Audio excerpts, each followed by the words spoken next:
Craig, the great thing about McLaren and Fernando's decision to do Indy is it gives us a chance now to have a look at an Indy car close up and personal, and we've got another animation now which is just gorgeous. I've got to say, that is the colour that the Formula One car should be. I think it's the right orange, isn't it? Why it's not isn't this the F1 car like the that? red orange. Yeah, it looks that's beautiful. That's Johnny Rutherford's car. colours, you know, just great. The blue against the orange. Anyway, over to you. Okay, so IndyCar, very different from what Fernando Alonso has been used to for all of these years in Formula One and European racing. So this is the McLaren-Honda Andretti Autosport car. So at its core, what you have is a spec rolling chassis, which is the Dallara DW12 chassis, which all of the teams in IndyCar run. So what you then have is the suspension, the chassis, the key safety structures are all exactly the same between all of the teams. The difference you have between the teams then is they then have a choice of engine and aero partner. So obviously McLaren-Honda, you're going to have the Honda power unit and the Honda aero kit. And then you also potentially would have the Chevrolet engine and the Chevrolet aero kit. So both different engine aero kits look very different, although they're still within obviously very tight regulations.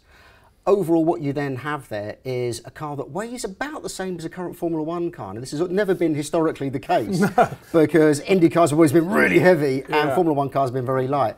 But with the complication in the hybrid systems of a Formula One car now, within a few kilos, by the time you've added the driver, they're very much the same weight, which is quite surprising. Yeah.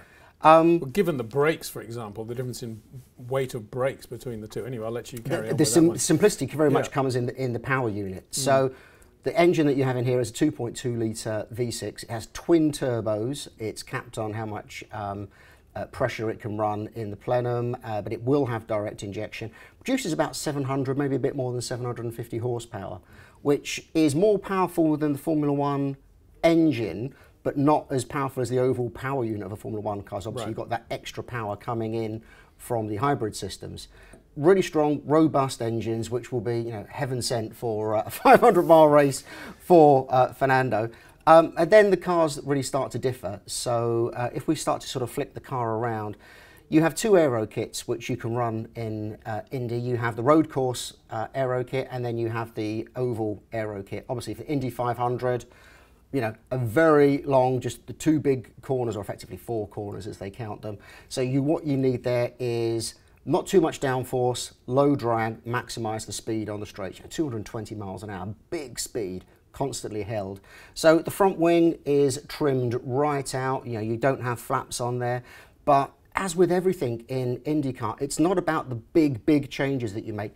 It's all about the very subtle changes you make in setup, which gives the driver the confidence to push through the corners to get that all-important balance. From day to day at the speedway, right? From day to day. Ambient temperature differences. Through a stint as the tyres go, as the fuel burns off. So they'll play about with things like the gurneys on the front wing. They'll play about with suspension settings, and obviously, with the aero at the rear that we'll come to have a look at. Love the Kiwi there. Yep. Kiwi tucked away in full view on this one. Obviously, McLaren like to hide their one on the F1 car, give the fans something to look at.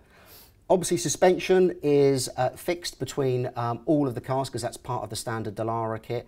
But the teams can then start to play with things like the springs and the dampers. And again, this is about the fine tuning that the IndyCar teams have to do to get these cars to handle. Brakes, clearly not too important.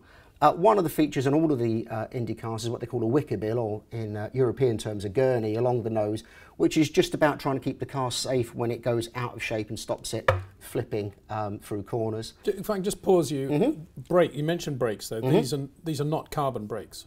No, these will be steel brakes. Right. And for the oval, they have a particular type of caliper that makes sure the pad comes back away from the disc, so that you don't have the drag of the pad just skimming the disc all of the time, which means when you do go to put your foot on the brakes, you've got to kind of push quite hard and pump a bit to get the pads back on to the disc. It's just one of those little things just to maximise top-end performance. And it being Dallara, we presume Brembo brakes?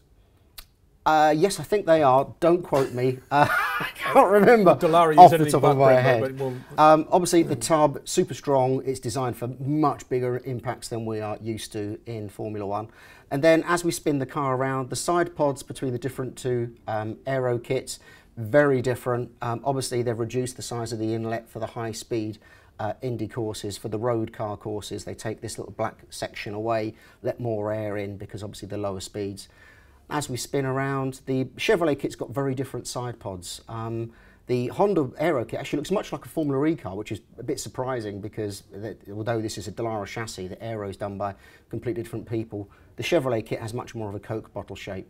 And as we say, when we go into the engines, they're very much on a par with each other over the years that they've been developed. What a nice thing.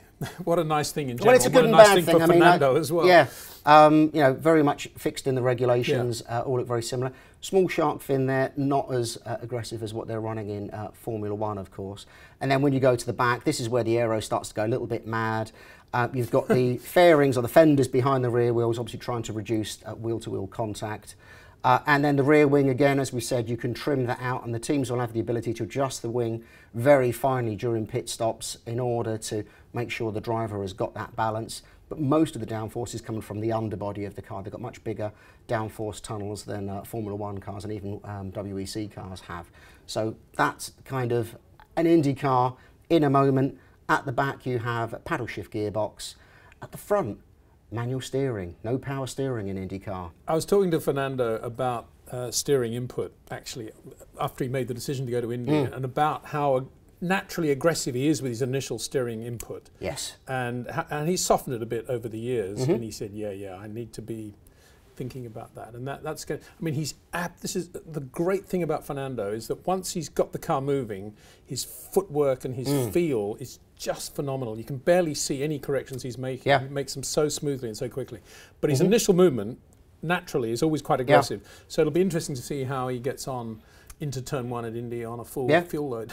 But then, back in the day, Nigel Mansell was a very similar driver, very strong, very powerful. But his initial input was softer, definitely softer, and that's why he was able to adapt so quickly to. But like Fernando, he loves to get into a corner early, and Nigel was within a millimetre of the walls within about 30 seconds of driving around Indy. It was frightening to watch, actually.